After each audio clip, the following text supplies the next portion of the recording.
त्रयाणामेव चैवम् उपन्यासः प्रश्नश्च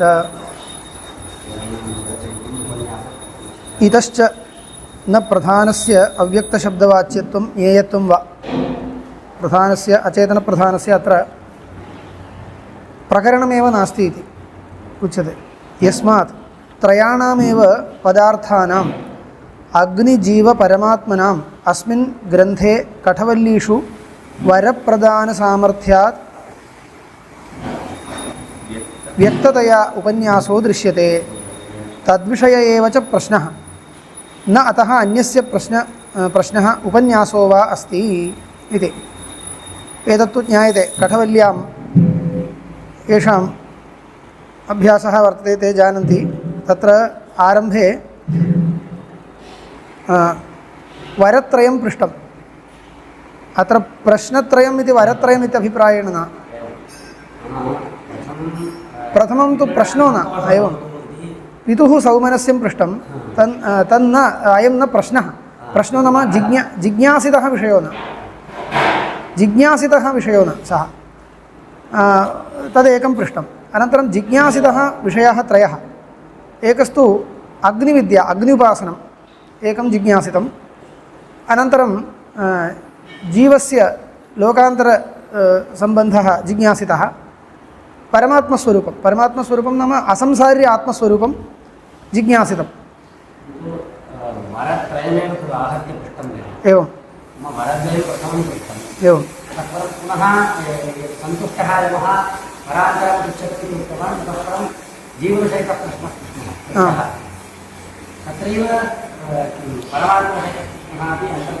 अन्तर्गतः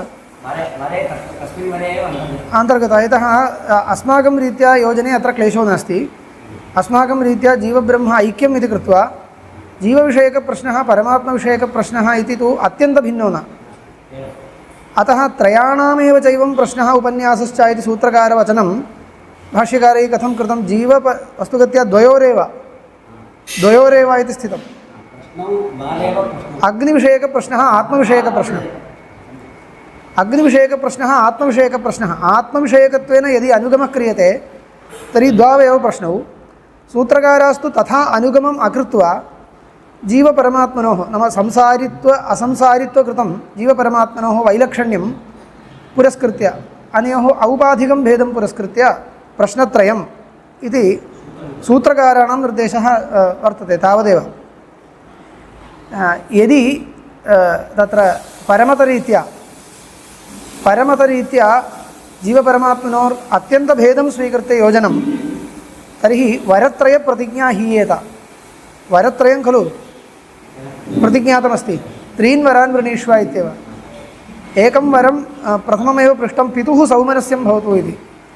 इतः परम् अत्यन्तभिन्नविषयकं प्रश्नत्रयं च करोति इत्युक्ते वरचतुष्टयं जातं। त्रीन् वरान् दास्यामि इति तु भग्नं स्यात्। अत्यन्तभिन्नविषयकं प्रश्नत्रयं यदि करोति अतः अग्निविद्यां पृच्छति आत्मविद्यां पृच्छति तावदेव। तर्हि वरत्रयम्।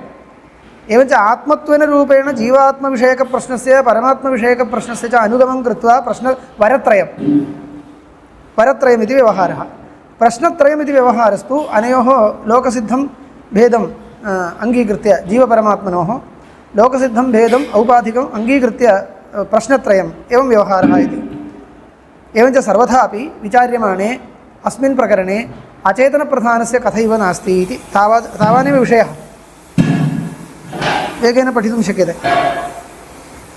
तत्र तावत् सत्वम् अग्निं स्वर्ग्यमध्येषि मृत्यो प्रब्रूहितं श्रद्दधानाय मह्यम् इत्यग्निविषयकः प्रश्नः। येयं प्रयते विचिकित्सा मनुष्ये अस्तीत्येकेनायमस्तीति चैके एतद्विद्याम् अनुशिष्टस्त्वयाहं वराणामेष वरस्तृतीयः इति जीवविषयकप्रश्नः। अन्यत्र धर्मादन्यत्राधर्मादन्यत्रास्मात् कृताकृतात् अन्यत्र भूताच्च भव्याच्च तद्वद इति तु असंसार्य आत्मविषयकप्रश्नः परमात्मविषयकप्रश्नः। प्रतिवचनमपि तथैव प्रतिवचनमपि तथैव अस्ति। अत्र सूत्रे त्रयाणामेव चैवम् उपन्यासः प्रश्नश्च। उपन्यासो नाम प्रतिवचनम्। उपन्यासशब्देन यमस्य प्रतिवचनम् उच्यते। प्रतिवचनमपि एवमेव अस्ति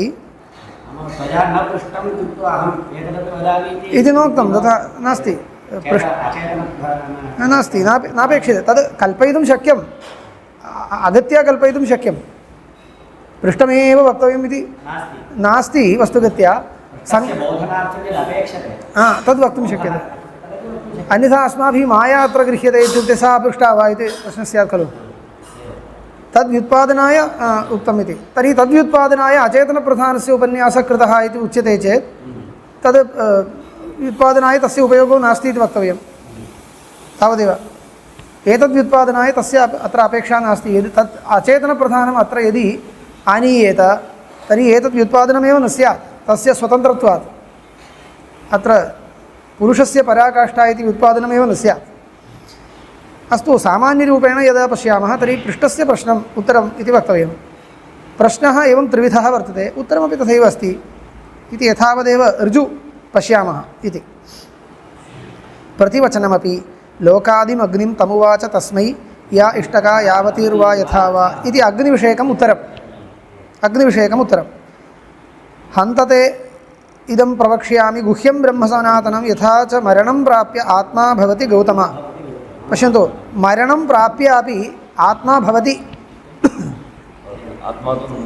आत्मा न नश्यति प्रश्नः स एव खलु आसीत् तस्य यथाश्रुतार्थस्त्यक्तव्यः इति नास्ति येयं विचिकित्सा मनुष्ये प्रेते सति इतः गते सति अस्ति वा न वा इति विचिकित्सा अस्ति तर्हि उत्तरं वक्तव्यम् अस्ति एव इति हन्तत इदं प्रवक्ष्यामि गुह्यं ब्रह्म सनातनं यथा च मरणं प्राप्य आत्मा भवति आत्मा अस्ति आत्मा न नश्यति गौतम तर्हि कथम् इतः परं तस्य गतिः आत्मनः इत्युक्ते योनिमन्ये प्रपद्यन्ते शरीरत्वाय देहिनः स्थाणुमन्ये प्रपद्यन्ते यथा कर्म यथा शुभं यथा श्रुतम् आम् कर्मानुसारेण तस्य शरीरादिप्राप्तिर्भवति इति च निरूपितम् एतत् सर्वं जीवविषयकं व्यवहितं जीवविषयं जीवविषयः प्रश्नः समाधानं च गतं व्यवहितं दूरे गतं न जायते म्रियते वा विपश्चित् इत्यादि बहुप्रपञ्चं च परमात्मविषयम् अनन्तरम् असंसार्य आत्मतत्त्वं बोधनीयम् इत्येतदर्थम् अग्रे महान् प्रपञ्चः उपनिषत्सु अस्याम् उपनिषदि वर्तते नैवं प्रधानविषयः प्रश्नोऽस्ति अपृष्टत्वात् अनुपन्यसनीयत्वं तस्य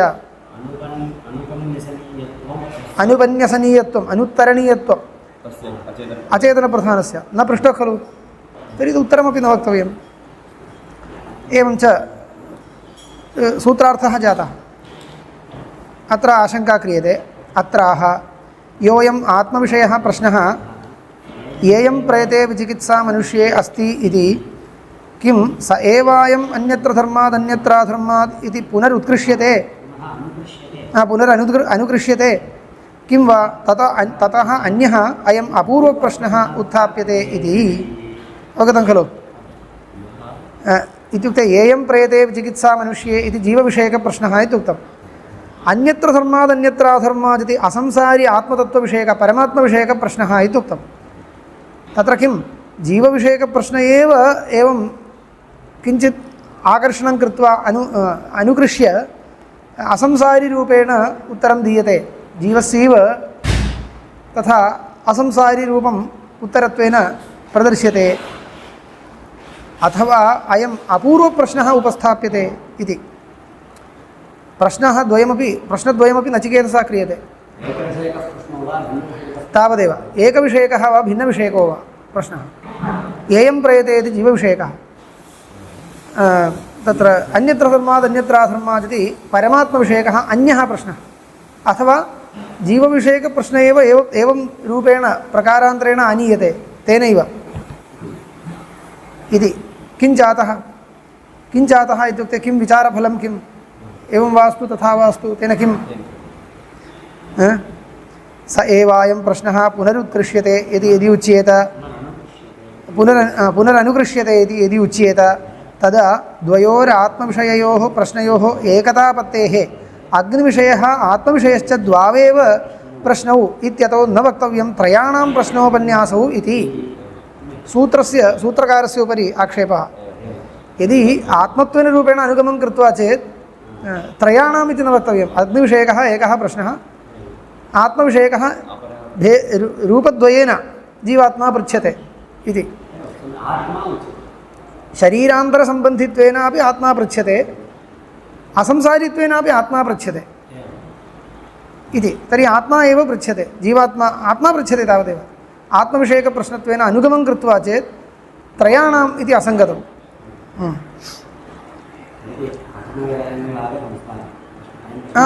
आगत एव सत्यं स एवायं प्रश्नः पुनरनुकृष्यते इति यद्युच्येत तदा द्वयोरात्मविषययोः प्रश्नयोः एकतापत्तेः आत्मत्वेन रूपेण किं जिज्ञास्यतावच्छेदकम् एकमेव जातम् इति कृत्वा आत्मविषयश्च त्रयाणां प्रश्नोपन्यासौ इति न वक्तव्यम् अथ अन्योऽयम् अपूर्वप्रश्नः उत्थाप्यते अयम् अन्य अत्यन्तविलक्षणवस्तुन्तरविषयकप्रश्नः अत्यन्तविलक्षणवस्तुन्तरविषयकप्रश्नः वस्तुतो भिन्नस्य कस्यचित् प्रश्नः इति यदि उच्येत ततः यथैव वरप्रदानव्यतिरेकेण प्रश्नकल्पनायाम् अदोषः एवं प्रश्नव्यतिरेकेणापि प्रधानोपन्यासकल्पनायाम् अदोषः स्यात् अवगतं वा यदि एवम् उच्येत तर्हि वरप्रदानव्यतिरेकेण भवता प्रश्नान्तरं कल्पितं स्यात् वरप्रदानव्यतिरेकेण इत्युक्ते त्रीन् वरान् वृणीष्व तद् अतिरिक्तं किञ्चित् इदानीं कल्पितं स्यात् भवता वरप्रदानव्यतिरेकेण अधिकं तेन पृष्टम् इति भवता कल्पितं स्यात् तर्हि मयापि तद्रीत्या तुल्यरीत्या प्रश्नापेक्षया अतिरिक्तं किञ्चित् उत्तरे अस्ति इति मयापि कल्पयितुं शक्यते अचेतनप्रधानं न पृष्टं तथापि उत्तरितं समानन्यायेन वरत्रयम् इति प्रतिज्ञातं परन्तु भवता प्रश्नचतुष्टयं प्रश्नत्रयम् इत्युक्ते वरत्रयप्रतिज्ञां भङ्क्त्वा यदि प्रकरणं नीयते तर्हि प्रश्नं विनापि उत्तरमुच्यते इत्यपि कल्पयितुं शक्यते खलु तथा च अचेतनप्रधानस्य विषये न पृष्टं सत्यं तथापि उत्तरकाले उक्तम् इति कल्पनायां दोषो न स्यात् यथा भवतः दोषो न स्यात् तद् ममापि नास्ति भवानपि किञ्चित् इदं करोति मयापि एवं क्रियते इति तथा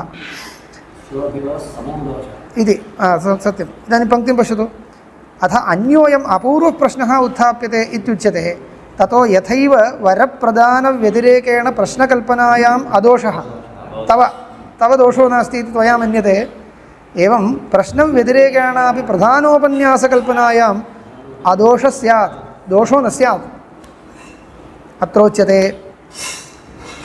नैवं वयमिह वरप्रदानव्यतिरेकेण प्रश्नं कञ्चित् कल्पयामः वाक्योपक्रमसामर्थ्यात् कुतः इत्युक्ते अत्र आख्यायिकया उपक्रमः वरप्रदानोपक्रमा हि मृत्युनचिकेतसंवादरूपा वाक्यप्रवृत्तिरुत्तरा आवृत्तिरासमाप्तेः कठवल्लीनां लक्ष्यते कठवल्लीषु आन्तं नाचिकेतसंवादः नचिकेतसंवादः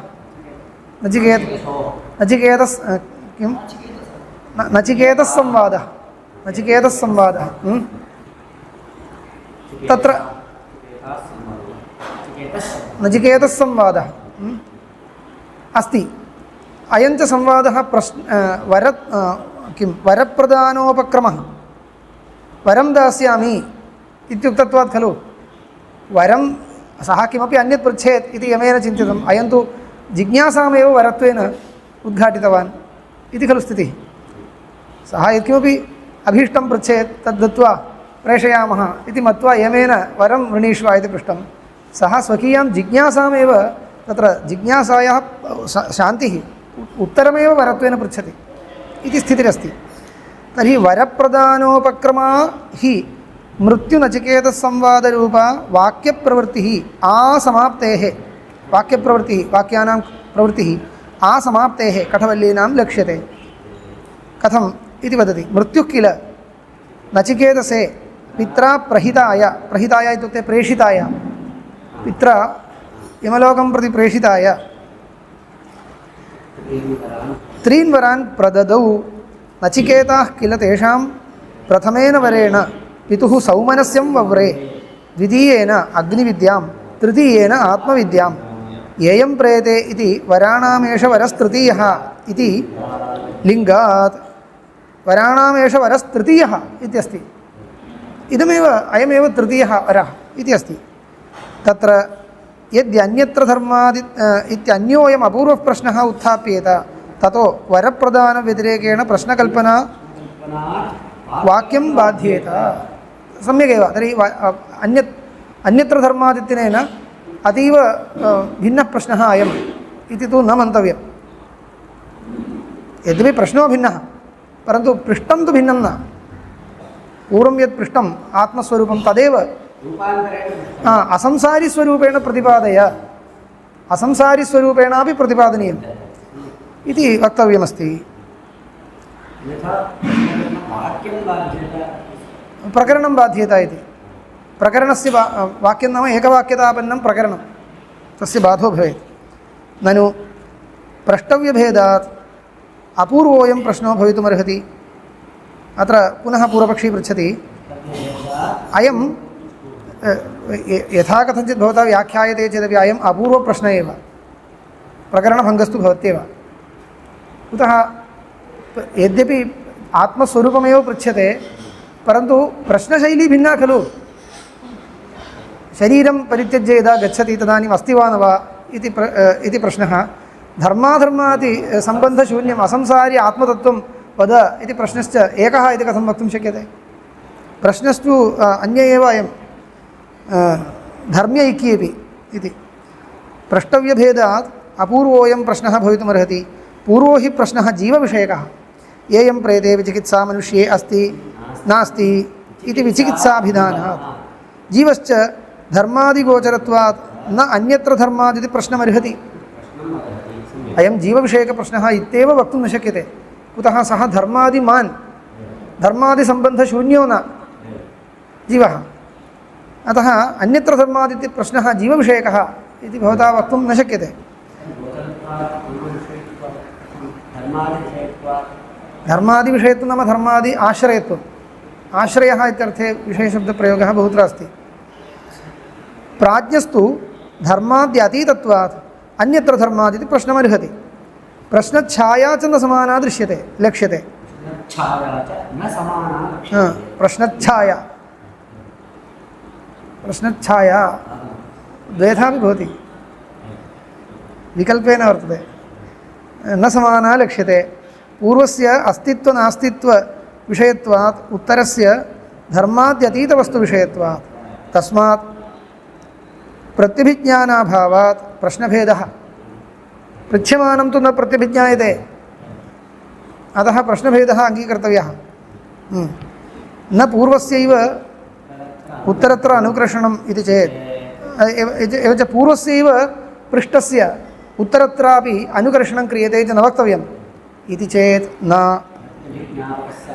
आम् इति चेत् न जीवप्राज्ञयोरेकत्वाभ्युपगमात् अस्माकं रीत्या क्लेशो नास्ति जीवप्राज्ञयोरेकत्वाभ्युपगमात् भवेत् प्रष्टव्यभेदात् प्रश्नभेदो यद्यन्यो जीवः प्राज्ञात् स्यात् न त्वन्यत्वमस्ति तत्त्वमस्ति इत्यादि श्रुत्यन्तरेभ्यः इह च अन्यत्र धर्मादित्यस्य प्रश्नस्य प्रतिवचनं न जायते म्रियते वा विपश्चित् इति जन्ममरणप्रतिषेधेन प्रतिपाद्यमानं शारीरपरमेश्वरयोरभेदं दर्शयति इदं किं ज्ञायते वा इहापि अभेदं दर्शयति कथम् इत्युक्ते अन्यत्र धर्मादित्यस्य प्रश्नस्य उपस्थापनानन्तरं तत्र प्रतिवचने न जायते म्रियते वा विपश्चित् इति वर्तते एतत् कथं सङ्गच्छते इति भवता वक्तव्यम् जीवब्रह्मणोः भेदवादिनां मते इदं न सङ्गच्छते यतः जीवब्रह्मणोः भेदवादिनां मते किं वक्तव्यम् अन्यत्र धर्मात् अन्यत्राधर्मात् अन्यत्रास्मात् कृताकृतात् अन्यत्र भूताच्च भव्याच्च यत्तत् पश्यसि तद्वद इति प्रश्नः केवलं परमात्मविषयकः परमात्मा तु जीवो न इति येषां मतं तेषाम् अयं क्लेशो भवति। कुतः तं प्रश्नं कृत्वा अनन्तरं तस्य उत्तरकाले न जायते म्रियते वा कदाचित् नायं भूत्वा भविता वा न भूयः इति उत्तरवाक्यं वर्तते। अत्र इदं जन्ममरणादिकं परमात्मनः प्रसक्तं वा? जन्ममरणादिकं परमात्मनो नैव प्रसक्तं। सः अत्यन्तविलक्षणः खलु। अस्माकं तर्हि कथं योजनम् इत्युक्ते यद्यपि परमात्मनः असंसारी स्वरूपेण जन्ममरणादिकं न प्रसक्तं, परन्तु जीवपरमात्मनोरेकत्वात् परमात्मनः एव जीवभावः इति कृत्वा परमात्मनः एव जीवभावेन जन्ममरणादिकं प्रसक्तं। तव मते परमात्मनः जीवभावः इति नास्ति खलु। अस्माकं तु जीवस्य परमात्मत्वेन उपस्थापनं परमात्मनः जीवत्वेन उपस्थापनं द्वयं यथा सन्दर्भं योजयितुं वयं निपुणाः। कुतः ऐक्याङ्गीकारः। तव तु एतत् न शक्यते। अन्यत्र धर्मात् इति तेन प्रश्नकाले एव तद् ज्ञातं। नाम जन्ममरणादिविलक्षणत्वेन आत्मतत्त्वं तेन ज्ञातं पृष्टम्। अतः एवं रीत्या उत्तरम् अनुचितं भवति। तस्यैव पुनः उत्तरत्वेन तस्मात् अन्ततो गत्वा किं भवति, येयं प्रेते इति शरीरविलक्षणत्वं तस्य ज्ञातं स्यात्, तथापि शरीरवैलक्षण्यम् आरभ्य असंसारी स्वरूपपर्यन्तम् आत्मस्वरूपं व्युत्पादय इति अन्ततो गत्वा तस्य अभिप्रायो वर्तते।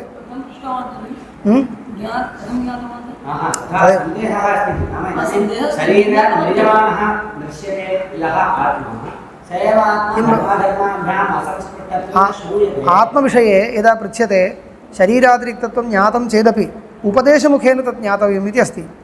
केवलं युक्तिमुखेन न, उपदेशमुखेन ज्ञातव्यम् इति तत् सूचयितुं शरीरातिरिक्तत्वम् आरभ्य व्युत्पादय आत्मतत्त्वम् असंसारी स्वरूपपर्यन्तं शरीरातिरिक्तः आत्मा अस्ति इति आरभ्य शरीरे नष्टेपि सः न नश्यति इत्यारभ्य असंसारी आत्मस्वरूपपर्यन्तं व्युत्पादनीयम् इत्येवं प्रश्नः।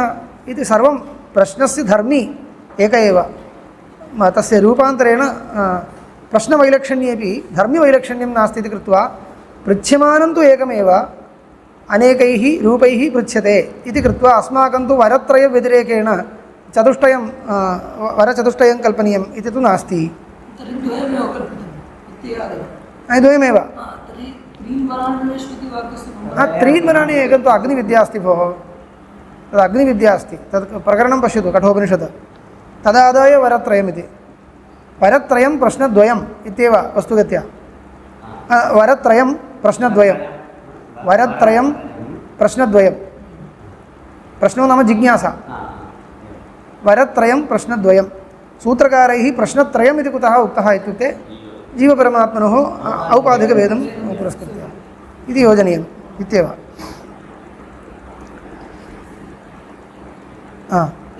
इह च अन्यत्र धर्मादित्यस्य प्रश्नस्य प्रतिवचनं न जायते म्रियते वा विपश्चित इति जन्ममरणप्रतिषेधेन प्रतिपाद्यमानं शारीरपरमात्मनो परमेश्वरयोरभेदं दर्शयति इति इदानीम् उक्तरीत्या व्याख्येयम्। सति हि प्रसंगे प्रतिषेधो भागी भवति। सति हि प्रसंगे प्रतिषेधः युज्यते इत्यर्थः। प्रसंगे सति खलु प्रतिषेधः युज्यते। परमात्मनः जन्ममरणादिकं प्रसक्तं वा? न प्रसक्तं। तर्हि प्रसक्तम् इति वक्तव्यम् उत्तरदर्शनात्। कथं प्रसक्तम् इत्युक्ते परमात्मनः शरीर अनुप्रवेशः जीवभावेन इति यस्य मतं तस्य मते युज्यते। अस्माकं मते अस्माकमेव तत् मतं परमात्मन एव जीवभावेन शरीरानुप्रवेशः इत्युक्ते तस्यापि जन्ममरणादिकं प्रसक्तं जीवत्वेन रूपेण। एतत् सर्वं जीवब्रह्म ऐक्यवादिनामेव व्याख्यातुं शक्यं न तु अन्येन इति आशयः। प्रसङ्गश्च जन्ममरणयोः शरीरसंस्पर्शात् शारीरस्य भवति न परमेश्वरस्य। तथा स्वप्नान्तं जागरितान्तं चोभौ येनानुपश्यति महान्तं विभुम् आत्मानं मत्वा धीरो न शोचति। तत्र पश्यन्तु, परमात्मविषये उपन्यासं करिष्यामि इति आरभ्य यमस्य उपदेशवाक्यानि यदा पश्यामः किञ्चित्तु जीवधर्मान् तत्र प्रतिषेधति, किञ्चित्तु स्वकीयेन धर्मेण प्रतिपादयति। सर्वं वर्तते, सर्वं मिश्रीकृतमस्ति। ऐक्यवादिनामेव इदं सर्वं सुयोजम् अन्येन न शक्यते इति। स्वप्नान्तं जागरितान्तं चेत् च उभौ येन अनुपश्यति महान्तं विभुमात्मानं मत्वा धीरो न शोचति इति स्वप्नजागरितदृशः जीवस्यैव महत्त्वविभुत्वविशेषणस्य मननेन शोकविच्छेदं दर्शयेत् न प्राज्ञादन्यो जीवः इति दर्शयति। स्वप्नान्तं जागरितान्तं च उभौ येन अनुपश्यति महान्तं विभुम् आत्मानं मत्वा धीरो न शोचति। स्वप्नजागरितदृशः जीवस्यैव स्वप्नजागृतयोः द्रष्टा कः जीवः तस्यैव महत्त्वविभुत्वविशेषणस्य महान्तं विभुम् इति स्वप्नद्रष्टारं दर्शयति। तत् महत्त्वेन विभुत्वेन च दर्शयति। महत्त्वविभुत्वविशेषणस्य मननेन शोकविच्छेदं तत्र स्वप्नजागृतयोर्यः द्रष्टा सः महान् विभुः इत्येवं चिन्तनीयं। तन्मननेन शोकविच्छेदो भवति। मत्वा एवं मत्वा धीरो न शोचति। स्वप्नजागृतयोर्द्रष्टा इत्युक्ते संसारी सः वस्तुगत्या महान् विभुः इत्येवं मन्तव्यः। एवं मननेन किं भवति शोकविच्छेदो भवति इति एतत् सर्वं दर्शयति। दर्शयन् प्राज्ञादन्यो न प्राज्ञादन्यो जीवः इति दर्शयति। महान् विभुः इत्युक्ते परमात्मधर्मः। महत्त्वं विभुत्वं जीवस्य तु परिच्छिन्नत्वं खलु स्वभावः। तर्हि परमात्मधर्मेण जीवं मत्वा शोकविच्छेदो भवति। परमात्मधर्मेण जीवं मत्वा शोकविच्छेदो भवति इत्युक्ते जीवपरमात्मा ऐक्यं ज्ञात्वा शोकविच्छेदो भवति इत्येव अर्थः।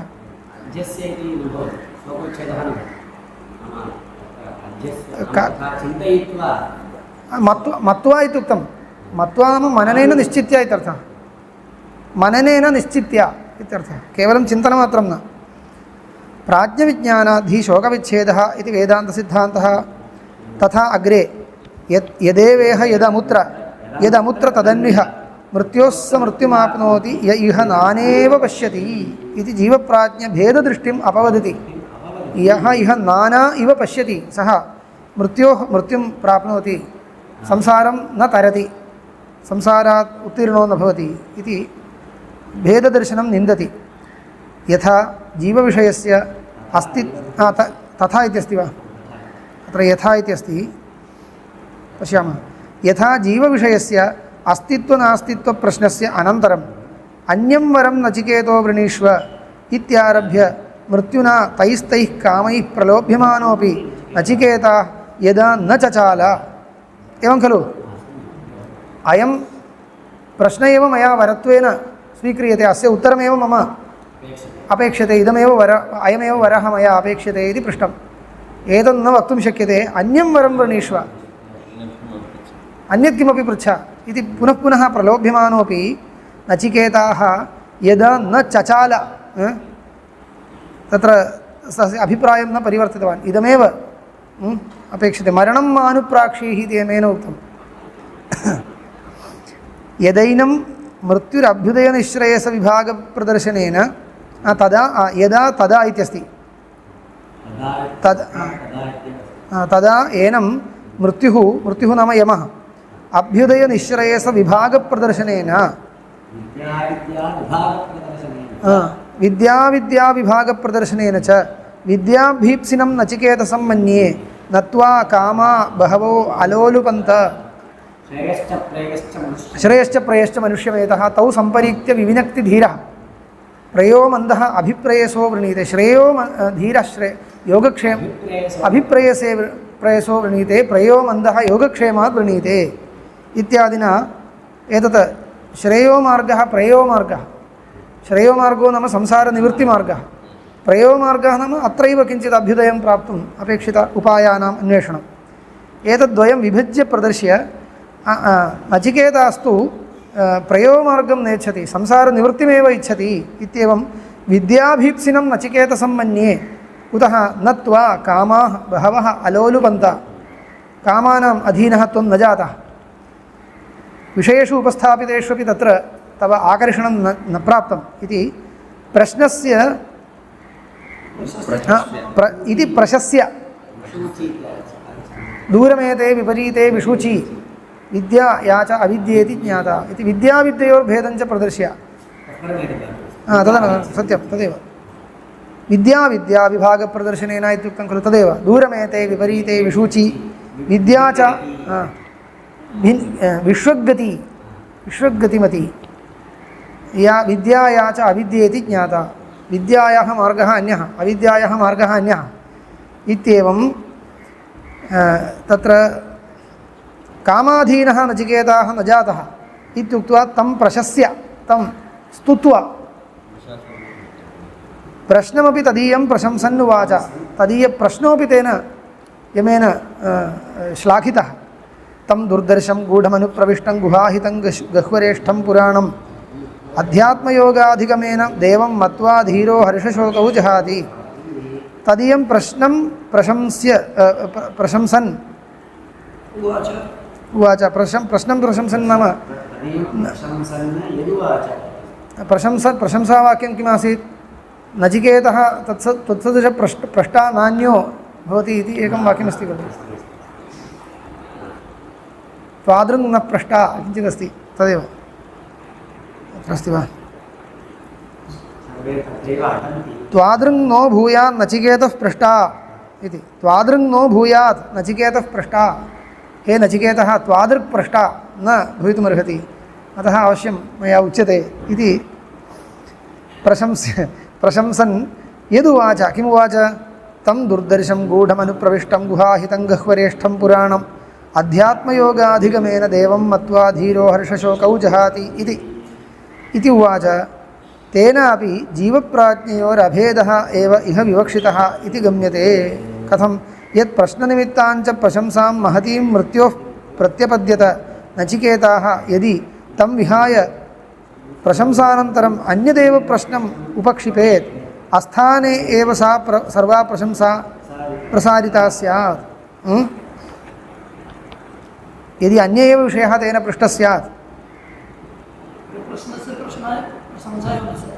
येयं प्रेते विचिकित्सा मनुष्ये इत्यस्य प्रश्नस्य विषये एव इयं सर्वापि स्तुतिः पश्यन्तु इदमुच्यते येयं प्रेते विचिकित्सा मनुष्ये इति केवलं जीवस्य सांसारिकस्वरूपमेव तेन प्रश्नेन विषयीकृतं स्यात् मरणानन्तरं सः अस्ति वा न वा इति यथाश्रुतार्थः सः न त्यज्यते परन्तु अर्थस्तु स एव श्लोकस्य मन्त्रस्य परन्तु विवक्षितं तु इतोपि गूढं वर्तते इति तु स्वीक्रियते यदि एवं न स्वीक्रियेत तर्हि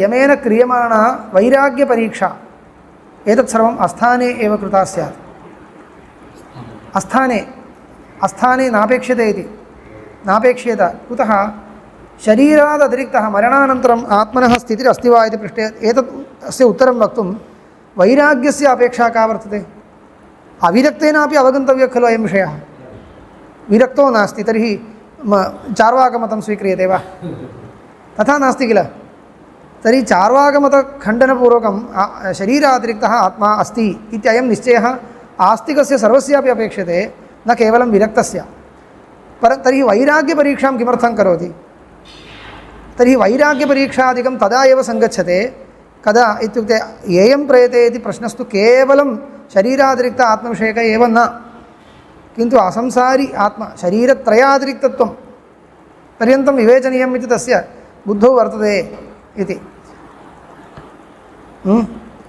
मया एतत् खलु पृष्टं यत्तत् पश्यसि तद्वद तत् खलु मया पृष्टम् इत्यपि अन्यत्र धर्मात् इत्यत्र कथं वाक्यशैली पश्यतु वाक्यशैलीम् अन्यत्र धर्मात् अन्यत्राधर्मात् अन्यत्रास्मात् कृतात् अन्यत्र भूताच्च भव्याच्च यत् तत् पश्यसि तद्वद तदेव खलु मया पृष्टम् इति रीत्या वदति तेन प्रश्नद्वयं मिलित्वा एकमेव विवक्षितमस्ति तद् शरीरातिरिक्तत्वं स्थूलशरीरातिरिक्तत्वम् आरभ्य व्युत्पाद्य असंसारिस्वरूपपर्यन्तं बोद्धव्यम् इत्येव अतः अन्यः अत्यन्तं भिन्नः कश्चन पृष्टः इति नास्ति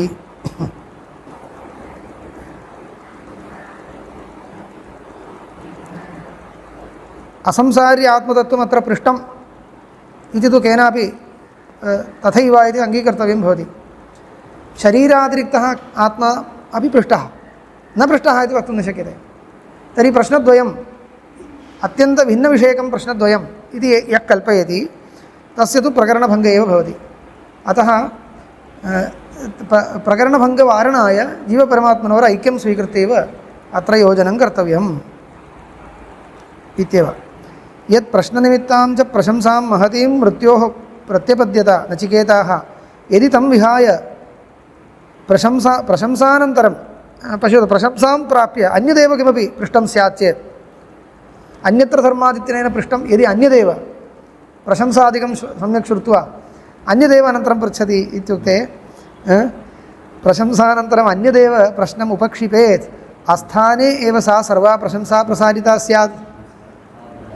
तर्हि प्रशंसायाः उपपत्त्यर्थम् अयं तु अत्यन्तविरक्तो भूत्वा असंसार्य आत्मतत्त्वमनेन पृष्टं तच्च अविरक्तान् प्रति न वक्तव्यम् इति कृत्वा वैराग्यपरीक्षा युज्यते, अन्यथा न युज्येत।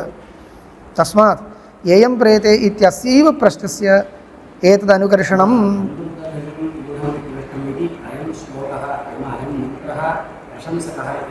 किम् अयं मन्त्रः प्रशंसको न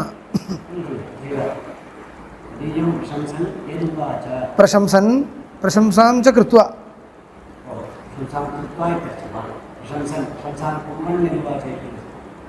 अत्र तु प्रशंसा नास्ति किल। तं दुर्दर्शं गूढम् अनुप्रविष्टं गुहाहितं गह्वरेष्ठं पुराणम् इदं न प्रशंसनं। तथा विवक्षा अस्ति वा? तथा मास्तु भोः, प्रशंसावाक्यम् अन्यदेव अस्ति।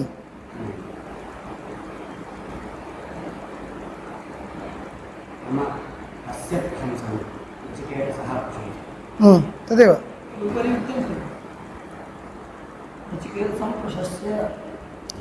अथवा प्रश्नमपि तदीयं प्रशंसन् इत्यस्ति। अतः भवदुक्तरीत्या प्रष्टुः प्रशंसनं पूर्वं विद्याभीप्सिनं नचिकेतसं मन्ये नत्वा कामा बहवो अलोलुपन्त इति प्रष्टुः प्रशंसा, प्रश्नविषयमपि प्रशंसन् इत्यस्ति। तर्हि भवदुक्तमेव न्याय्यं, मदुक्तं न। प्रश्नविषयस्य प्रशंसनमिति मया अत्र अवधानं न दत्तं। प्रशस्य प्रश्नमपि तदीयं प्रशंसन् इत्यस्ति खलु। प्रश्नं नाम प्रश्नविषयः, प्रश्नं प्रशंसन् नाम प्रश्नविषयं प्रशंसन्। तं दुर्दर्शं गूढमनुप्रविष्टं गुहाहितं गह्वरेष्ठं पुराणम् अध्यात्मयोगाधिगमेन देवं मत्वा धीरो हर्षशोकौ जहाति इति। तेनापि जीवप्राज्ञयोः अभेद एव इह विवक्षितः। यदा कथम् आदौ जीवस्य प्रश्नः कृतः इति तु वारयितुं न शक्यते, अनन्तरम् असंसार्य आत्मविषयकप्रश्नमपि कृतः तदपि वारयितुं न शक्यते। प्रश्नद्वयम् अत्यन्तविलक्षणविषयकम् इत्युक्ते वरत्रय प्रसङ्गो बाध्येत। तस्मात् जीवपरमात्मनोः ऐक्यं स्वीकृत्य एव योजनीयम्। आम् आम् शक्यते। तेन जीवविषयकप्रश्नः कृतः। प्रश्नविषयस्य स्तुतिकाले असंसार्य आत्मनस्तुतिः क्रियते। तं दुर्दर्शं गूढम् अनुप्रविष्टं गुहाहितम् एतत् सर्वं जीवस्य न घटते। गुहाहितं गह्वरेष्ठं पुराणम् अध्यात्मयोगाधिगमेन देवं मत्वा इत्युक्ते केवलं जीवविषयक उत्तरं न इदम्, उत्तरमपि न इदं, प्रश्नविषयस्य प्रशंसा। तर्हि कस्य प्रश्नविषयस्य प्रशंसा इयं क्रियते इति पृष्टे परमात्मविषयकप्रश्नस्य प्रश्नविषयस्य परमात्मनः प्रशंसा क्रियते। तर्हि परमात्मविषयकप्रश्नः तेन कृतः इति वक्तव्यं। तस्य प्रश्नस्य छायां स्वरूपं पश्यामश्चेत् तत् जीवविषयकप्रश्नच्छाया प्रतीयते। तर्हि जीवो न पृष्टः इति वक्तुं शक्यते वा? न शक्यते, जीवपृष्ठः एव। तर्हि इदं कथं सङ्गच्छते इत्युक्ते ऐक्यादित्येव, अन्यत् उत्तरं नास्ति। ऐक्यात् इत्येव उत्तरं।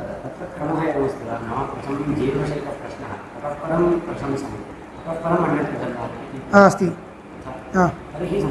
तदेव।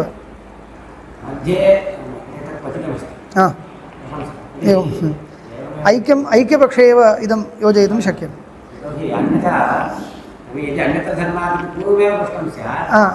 तस्यैव उत्तरमिति स्यात्। पश्यतु पुनः, यत्तु प्रश्नच्छाया वैलक्षण्यमुक्तं तददूषणं, प्रश्नस्य रीतिः विलक्षणा किल इति पृष्टं। तावता किं तदूषणं तद्दूषणं न तदीयस्यैव विषयस्य पुनः पृच्छमानत्वात् पूर्वं यः प्रश्नः कृतः तस्य प्रश्नस्य यो विषयः तस्य प्रश्नविषयस्यैव पुनः पृच्छमानत्वात् रूपान्तरेण पृच्छमानत्वात् पूर्वत्र हि देहादिव्यतिरिक्तस्य आत्मनः अस्तित्वं पृष्टम् उत्तरत्र तु तस्यैव असंसारित्वं पृच्छ्यते देहादिव्यतिरिक्तस्य अस्तित्वं प्रथमतः पृष्टम् इतः परं तस्यैव असंसारिस्वरूपं पृच्छ्यते एवञ्च असंसारित्वेन रूपेण उपन्यस्यमानः अन्यः इति न स एव पदार्थः यावद्धि अविद्या न निवर्तते तावत् धर्मादिगोचरत्वं जीवस्य जीवत्वं च न निवर्तते तन्निवृत्तौ अस्तित्वं ज्ञात्वेन सः पृच्छति इति वक्तव्यम् अन्यथा अस्तित्वमेव यदि न ज्ञातं तर्हि धर्माधर्माभ्यां विलक्षणस्वरूपं किम् इति प्रश्नः एव न सम्भवति। आम् एवं तर्हि ज्ञात्वा विचित्राम् उपदेशमुखेन जिज्ञासा सत्यं तत् प्रथमतः पृष्ट्वा ज्ञातव्यमिति अस्तित्वं निश्चित्य अस्तित्वं न ज्ञातं पृच्छति ज्ञातुं तर्हि अन्यत्र धर्मात् अन्यत्राधर्मादिति कथं प्रश्नः अवतरति न ज्ञातं चेत् जीवः एव नाम शरीरविलक्षणः कश्चन जीवः अस्ति इत्येव यदि न ज्ञातं तर्हि कथम् एतादृशप्रश्नः आदौ पृच्छति तद् ज्ञातुम् अनन्तरं अस्तु तावदेव आदौ न उत्तरितं खलु प्रश्नानन्तरं तस्य उत्तरमेव न दत्तं तर्हि कथम् अयं प्रश्नः आगच्छति इति प्रश्नः समाधानं ज्ञात्वैव पृच्छति ज्ञात्वैव पृच्छति उपदेशमुखेन ज्ञातव्यमिति तर्केण अवगन्तव्यः विषयो न आत्मा शरीरातिरिक्तः इत्यपि तर्केण न अवगन्तव्यः निश्चयो न भवति किञ्चित् लाघवं गौरवमस्ति इति मात्रेण निश्चयो न भवति अनुमानं वक्तुं शक्यते आत्मा शरीरातिरिक्तः इत्यत्र तत्र उपरि उपरि तर्काः भवन्ति कश्चित् खण्डयति कश्चित् साधयति अन्ततो गत्वा आत्मनः शरीरातिरिक्तत्वे लाघवमस्ति इति कथनेन निश्चयो न भवति अतः उपदेशमुखेन अवगन्तव्यं तदपि तन्निवृत्तौ तु यावद्यविद्या न निवर्तते तावत् धर्मादिगोचरत्वं जीवस्य जीवत्वं च न निवर्तते तन्निवृत्तौ तु अविद्यायाः निवृत्तौ तु प्राज्ञ एव तत्त्वमसि इति श्रुत्या प्रत्याय्यते जीवः न च अविद्यावत्वे तद् अपगमे च वस्तुनः कश्चित् विशेषोऽस्ति अविद्या संसारदशायाम् अस्ति मोक्षदशायां सा अपगता तावन्मात्रेण वस्तुनः कोऽपि विशेषो नास्ति न हि अध्यासकृतेन गुणेन दोषेण वा वस्तुनः सम्बन्धो वर्तते नास्ति वस्तुतः सम्बन्धो नास्ति अतः इत्युक्तं न च अविद्यावत्वे तदपगमे च वस्तुनः कश्चित् विशेषोऽस्ति यथा कश्चित् सन्तमसे पतितां काञ्चित् रज्जुम् अहिम्मन्यमानः अहिर्नाम सर्पः रज्जुम् अहिम्मन्यमानः ततो भीतो वेपमानः पलायते वेपमानः इत्युक्ते कम्पमानः पलायते तञ्च अपरो ब्रूयात् मा भैषीः नायम् अही रज्जुरेव इति स च तदुपश्रुत्य अहिकृतं भयम् उत्सृजेत् वेपथुं पलायनं च न त्वहिबुद्धिकाले तदपगमकाले च वस्तुनः कश्चित् विशेषः स्यात् तत्र रज्जोः को विशेषः जातः इदानीं किमपि नास्ति तथैव एतदपि द्रष्टव्यं ततश्च न जायते म्रियते वा इत्येवमाद्यपि भवत्यस्तित्वप्रश्नस्य अस्तित्वप्रश्नस्य प्रतिवचनम् अस्ति वा न वा इति प्रश्नस्य प्रतिवचनं भवति अविद्यादशायाम् आत्मनि अविद्याकृतं जन्ममरणादिकं प्रसक्तं शरीरसम्बन्धादिना तत्कृतप्रश्नः युज्यते इति एतज्जातम् इत्युक्ते वस्तुतः असंसारिणोऽपि अविद्याकृतं स्वभावमादाय जन्ममरणादिप्रश्नः वास्तविकं संसारित्वमादाय अन्यत्र धर्मादिति प्रश्नः इति एकस्यैव प्रश्नविषयत्वं सङ्गच्छते तर्हि सूत्रकारेण किम् उक्तम् इति उक्त्वा इदानीं समाप्यते। आरोप्यस्य निषेधः तत्पूर्वम् अधिष्ठानस्य बोधनं अस्तु एवं किं शुद्धिः एतादृशी अस्तु तथा उच्यतां। सूत्रं तु इत्युक्ते सूत्रे त्रयाणां प्रश्नः इत्युक्तं खलु। त्रयः पृष्ठाः इति सूत्रकारेण उक्तं। तत् कथं युज्यते इत्युक्ते सूत्रं तु अविद्याकल्पितजीवप्राज्ञभेदापेक्षया योजयितव्यम्। अविद्याकल्पितभेदम् अपेक्ष्य प्रश्नत्रयम् इति सूत्रकारेण उक्तम्। एकत्वेपि हि आत्मविषयस्य प्रश्नस्य प्रायणावस्थायां देहव्यतिरिक्त अस्तित्वमात्र विचिकित्सनात् कर्तृत्वादिसंसारस्वभाव अनपोहनाच्च पूर्वस्य पर्यायस्य जीवविषयत्वम् उत्प्रेक्ष्यते। उत्तरस्य तु धर्माद्यत्ययसङ्कीर्तनात् प्राज्ञविषयत्वम् इति। ततश्च युक्ता अग्निजीवपरमात्मकल्पना। भेदम् अपेक्षे युक्ता अग्नि जीव परमात्मा। अग्निः पृष्ठः, जीवपृष्ठः, परमात्मा पृष्ठः। पश्यन्तु क्रमेण। एकत्वेपि आत्मविषयस्य प्रश्नस्य आत्मविषयकप्रश्नः एकः। तथापि प्रायणावस्थायां, प्रायणं नाम मरणं, प्रायणावस्थायां मरणावस्थायां देहव्यतिरिक्त अस्तित्वमात्र विचिकित्सनात् देहव्यतिरिक्तः आत्मा अस्ति वा न वा इत्येव खलु मरणकाले विचिकित्सा। तावन्मात्रं विचिकित्सनात् कर्तृत्वादिसंसारस्वभाव अनपोहनाच्च कर्तृत्वादिसंसारधर्म अपोहनं कृत्वा यत् स्वरूपं परिशिष्यते तद्विषयकजिज्ञासा सा न। अनपोहनाच्च पूर्वस्य पर्यायस्य जीवविषयत्वम् उत्प्रेक्ष्यते। पूर्वपर्याये येयं प्रेते इति प्रश्नः जीवविषयकः इति कथनस्य तात्पर्यं तावदेव। असंसारिस्वरूपं तस्मिन् समये न जिज्ञासितं तावदेव। किम् एवं विशिष्टविषयकः धर्माधर्मादि मद्विषयकः। उत्तरस्य नाम अन्यत्र धर्मादिति प्रश्नस्य तु धर्माद्यत्यय संकीर्तनात् धर्माद्यत्ययः नाशः धर्मादिसम्बन्धशून्यत्वं तत्संकीर्तनात् प्राज्ञविषयत्वं। प्राज्ञो नाम असंसारी आत्मा परमात्मा इति वा उच्यते। प्राज्ञः परमात्मा इत्यादि शब्दाः एवं प्रयुज्यन्ते।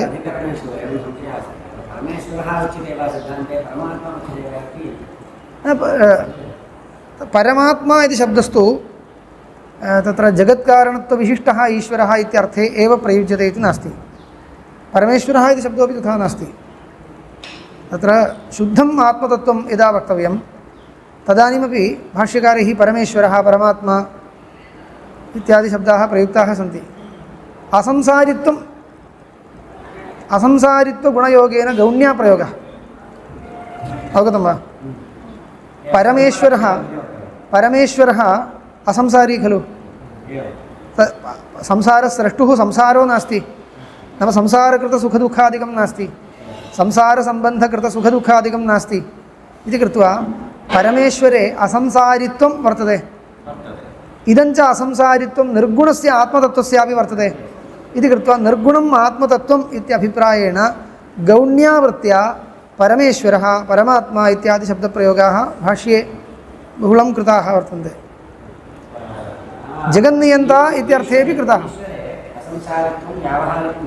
अस्ति। तत्रापि अस्ति तत् असंसारित्वम् इति धर्मस्तु शुद्धेपि धर्मस्तु व्यावहारिक एव, पारमार्थिकधर्मो नास्ति खलु। स एव धर्मः व्यावहारिक एव शुद्धेपि व्यावहारिकधर्मो। किमर्थं वक्तव्यं? व्यावहारिको भवतु। प्रातिभासिकम् इत्युक्ते शुद्धस्य ब्रह्मणः असंसारित्वं प्रातिभासिकम् इत्युक्ते सांसारिकेण लौकिकप्रमाणेन बाध्यते इति स्यात्। शुद्धस्य असंसारित्वं केनचित् लौकिकप्रमाणेन वा बाध्यते वा? यत् लौकिकप्रमाणेन बाध्यते तत् खलु प्रातिभासिकं। शुद्धस्य असंसारित्वं लौकिकप्रमाणेन न बाध्यते चेत् तद् व्यावहारिकमेव। तत् किमर्थं प्रातिभासिकमिति वक्तव्यं? शुद्धे अपि असंसारित्वं कल्प्यते। शास्त्रे नाम शुद्धे किमपि नास्ति। किमपि नास्ति इत्युक्ते परमार्थतो नास्ति इत्येव। किन्तु इदानीं कल्प्यते, तत् ज्ञातं, किन्तु इदानीं कल्प्यते ईश्वरे तावत् अस्ति, नाम परमार्थतः इत्यपि नास्ति, तदपि व्यवहारदशायाम् अस्ति, शुद्धे व्यवहारदशायामपि नास्ति इति उच्यते खलु। व्यवहारदशायाम् अपि परमार्थतो नास्ति इत्येव, व्यावहारिकमस्तु। व्यवहारदशायां नास्ति, अनेन किं पारिभाषिकम् असंसारित्वं खलु, असंसारित्वम् इति यः कोऽपि धर्मो नोक्तः। सर्वज्ञत्वम् इत्यादिकं प्रातिभाषिकं भवति। न न न न नास्ति। सर्वज्ञ, सर्वकामः, सर्वगन्धः, सर्वरसः, सर्वगन्धः। सर्वज्ञत्वं व्यावहारिकम् ईश्वरे, तत्र शुद्धे नास्त्येव। यदा सर्वज्ञत्वेन रूपेण शुद्धस्य उपस्थापनं, तर्हि तदुपलक्षितस्वरूपं पश्यन्तु, वैलक्षण्यमस्ति। सर्वज्ञत्वं, सर्वकामत्वं, सर्वगन्धत्वं, सर्वरसत्वम् एते धर्माः सगुणस्य धर्माः, ते निर्गुणे प्रातिभाषिकाः भवन्तु। असंसारित्वं तु व्यावहारिकं भवति। निर्गुणब्रह्म असंसारी इति व्यवहारः प्रामाणिकः खलु। सर्वज्ञत्वं लौकिकप्रमाणेन बाध्यते खलु। सर्वज्ञत्वं निर्गुणे यदस्ति तद् लौकिकप्रमाणेन बाध्यते। न बाध्यते। तर्हि सर्वज्ञत्वं बाध्यते, सत्यं। सर्वज्ञत्वं बाध्यते, निर्गुणस्य सर्वज्ञत्वं नास्ति। अस्ति, परन्तु लौकिकप्रमाणेन तदा नापेक्षते लौकिकप्रमाणेन यद् बाध्यते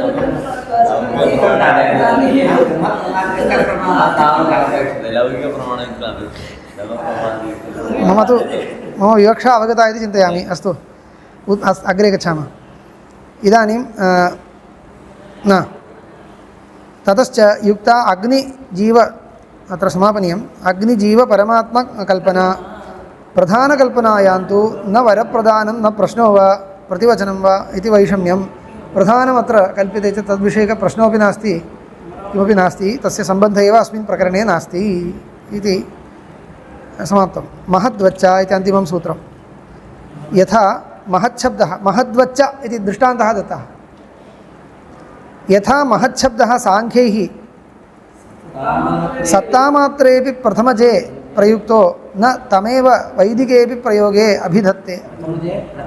प्रत्युक्तः, प्रयुक्तः, प्रत्युक्तः न प्रयुक्तः। यथा महच्छब्दः साङ्ख्यैः सत्तामात्रेऽपि प्रथमजे प्रयुक्तः न तमेव वैदिकेऽपि प्रयोगे सत्तामात्रे इत्यस्य व्याख्यानं सत्त्वप्रधानप्रकृतेराद्यपरिणामे निर्विकल्पकबुद्धौ प्रयुक्तः, प्रत्युक्तः न प्रयुक्तः। प्रकृतेर्महान् इति खलु कारिका, प्रकृतेर्महान् इत्यस्ति। मूलप्रकृतेः सकाशात् प्रथमतः जायमानं तत्त्वं किं? महत्तत्त्वम् इति। तद् सत्तामात्रं नाम सत्त्वगुणमात्रप्रधानम् इत्यर्थे सत्तामात्रम् इति पदम्। सत्तामात्रे प्रथमजे मूलप्रकृतेः प्रथमतो जायमाने तत्त्वविशेषे साङ्ख्येन महच्छब्दः प्रयुज्यते। वेदवाक्यगतमहच्छब्दस्य स एव अर्थः स्वीक्रियते वा? न तमेव वैदिकेऽपि प्रयोगे अभिधत्ते। तस्मिन्नेव अर्थे वैदिकप्रयोगः नास्ति।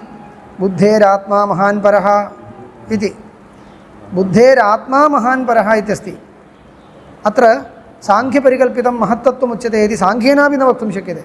परिशील्यमाने पश्यतु, प्रकृति बुद्धेः आत्मा महान् परः इत्यस्ति।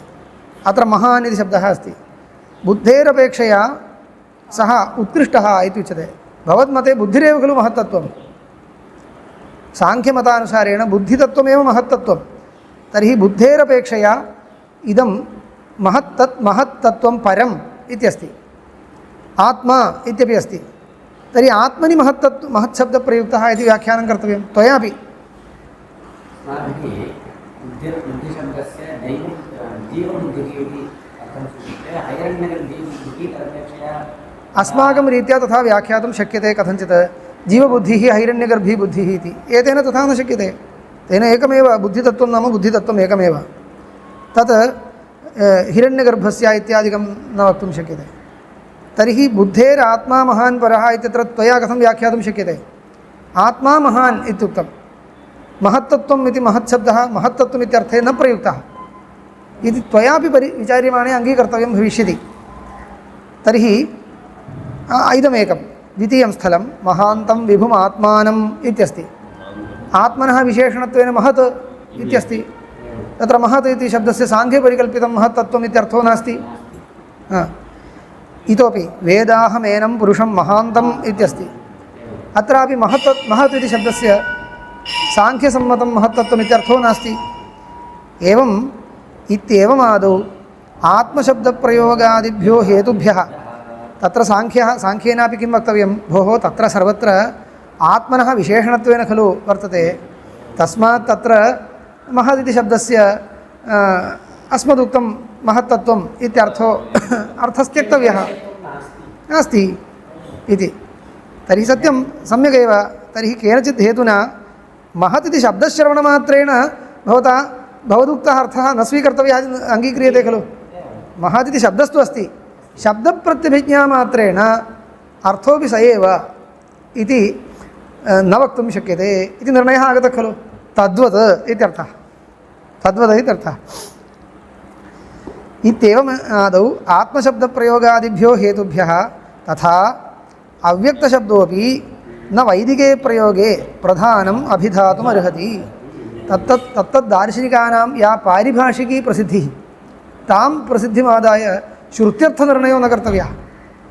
दार्शनिकास्तु पश्चादागताः, तेषां ग्रन्थेषु परिभाषया केचन शब्दाः प्रयुज्यन्ते इति कृत्वा ते च प्रयोगं कृत्वा प्रसिद्धाश्च जाताः इति कृत्वा श्रुत्यर्थनिर्णयकाले तदनुसन्धाय अर्थनिर्णयः कर्तुं शक्यते वा? न कर्तव्यम् इति पारिभाषिकी प्रसिद्धिः श्रुत्यर्थनिर्णये नोपयुज्यते इति महद्वच्चा इत्यस्य अनेन उक्तः न्यायः इति प्रधानम् अभिधातुं नार्हति। अतश्च नास्त्यानुमानिकस्य शब्दवत्वम् आनुमानिकस्य अचेतनप्रधानस्य अत्र शब्दप्रतिपाद्यत्वं नास्ति। ओम क्षमा।